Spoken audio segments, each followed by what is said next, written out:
All right, well, welcome back to the iWealth podcast. I'm with Kristin Gunsolus today from Jones Law. And Kristin, I want to talk about estate planning. I mean, it's kind of a scary subject when you think about it, when people think about it. Meaning, when I talk to clients about estate planning, it's like, oh, got to get in front of a lawyer and documents and legal and all this kind of stuff. But what I want to talk about today is like, what are some mistakes you see? If people have that feeling and stay the heck away from it and like, I don't even want to deal with it, like, what are some mistakes you see common when you sit down and to have that first kind of meeting with clients? Like, what are some things that pop in your mind when I ask you that? Well, and I would actually start and say one of the mistakes I see is, well, when people try to do it on their own. So we'll talk about if people do nothing, but when people try to do estate planning on their own, they're trying to save money or think that, well, this isn't too hard. They find a form online or something like that. That's where we see the most mistakes because people don't know what they don't know, right? And estate planning is more complicated. So give me one second. Give me an example. So what's a form that I would go download and maybe make a mistake on? Sure. That you see. Yeah. So forms you can find online, like for example, a Minnesota statutory short form power of attorney. Okay. So you find this form online, you handwrite, complete it, have it notarized, you think you're all good. Yeah. So with the statutory short form, you're actually giving the person you name in that document an immediate power to act. So the day you sign that form and notarize it, that person could take that form to the bank and access your accounts and your money. But wait a minute. I thought power of attorneys were if you were incapacitated or couldn't act. So that's the thing. It depends on the type of power of attorney that you create and execute. So there's little nuances within, the law in these documents that people don't necessarily know. It can be a little dangerous now because there's so much information online that, you Google search and you think but it really can lead to disastrous results if you start, trying to do your own planning and draft your own documents. Right. So with regards to the estate plan, like where is there a certain level of income or assets that somebody should, hey, now I got to do an estate plan, or does everybody need an estate plan? What's your opinion? Absolutely, everyone needs to. Why? You don't need a high net worth or a lot of wealth in order to do planning. The reason people need a plan is so that after you pass away, your wishes are carried out. So if you do nothing, then you're essentially leaving it up to the state of Minnesota. If you're intestate, meaning you die without a will or a plan, you're leaving it up to others to basically decide what's going to happen with your assets. It also can result in unnecessary expense. So if you fail to plan or you do nothing, your estate can end up in probate, which you always want to avoid. There's a lot of time and expense that goes into a probate. And then there's, privacy issues, things like that. All of these things come up if you just do nothing. After you're gone. The result is that your heirs usually have, more work, sometimes a mess to clean up. I think there's a stigmatism out there that if you have, hey, I got to have $1.5 million net worth to do a estate plan. But what you just talked about didn't have anything to do with money. It had everything to do with just about how assets are aligned. I always talk to young couples that it just floors me of young couples that are married, have a couple children, and they don't have any will or anything. What happens if you don't have a will and you have minor children?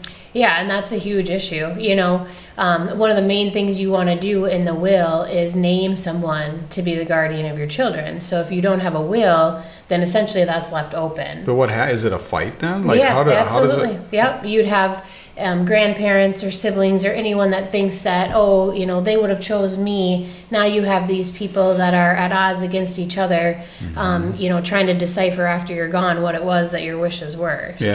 Absolutely. And then there's the money, if, a lot of times young people, they might not have a ton of wealth in the form of assets in the bank, but they have life insurance, usually large or substantial life insurance policies. And if they pass away, that money gets paid out. If the children are minors, yes, it would be held by a custodian until they're 18. But most people, if you ask them, would you want your children to receive, $1 million at age 18? The answer is absolutely not. No. So it's important to make sure that, you're expressing what your wishes are as to who's going to raise those kids, who's going to manage the money, those types of things. Yeah.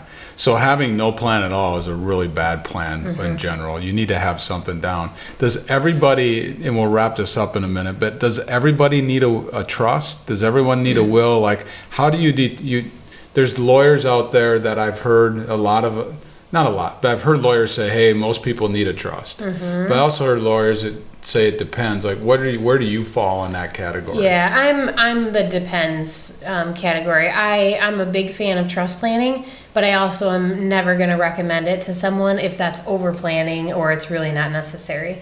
If you have a very simple plan, so a husband and wife, they have one child, the child's established, they're a grown adult, a lot of times your planning can be driven by beneficiary designations, and that's okay.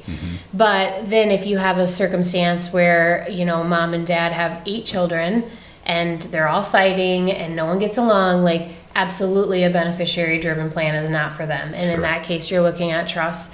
If you have children with disabilities, special needs, things like that, you have a child that's a spendthrift or has gambling issues, those are kind of things that you'd want to think about going more the trust route. Trusts are great. They avoid probate, which is one of the main benefits of them. You can also do that with beneficiaries. However, again, beneficiary plans are just not for everyone. Yeah. So let's touch on probate real quick. Again, I think that gets an evil name. It does. And probate really shouldn't. It's just explain what probate is and should everyone try to avoid it? Yeah, probate's just it's literally the legal process of administering your estate. However, it's all done through the court system under the supervision of the judge or the court registrar.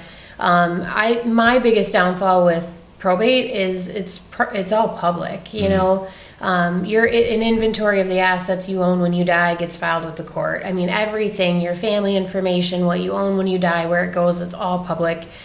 So that's really a downfall. And then it's the time, so with probate, when you file a petition for probate, that petition, the notice of the probate gets filed in the newspapers or published in the newspapers. You've seen that.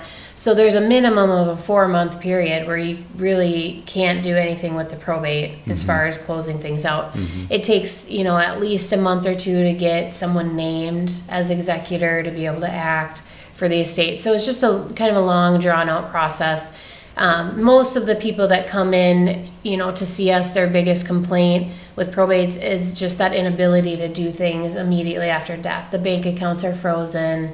We can't access this account because they don't have, the court documents. So I know that's a big issue for a lot of people that have to go through that. So if you have a trust, you can avoid some probate. If you have beneficiary designations, you can avoid some probate.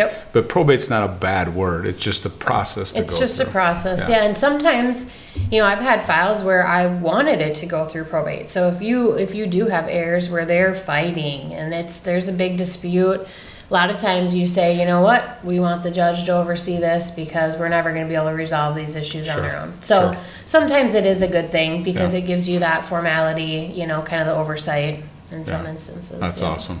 Well, thank you so much. So Kristin's at Jones Law here in Mankato, but thank you for sharing some insight with us today. I truly appreciate it. Thanks, Brett.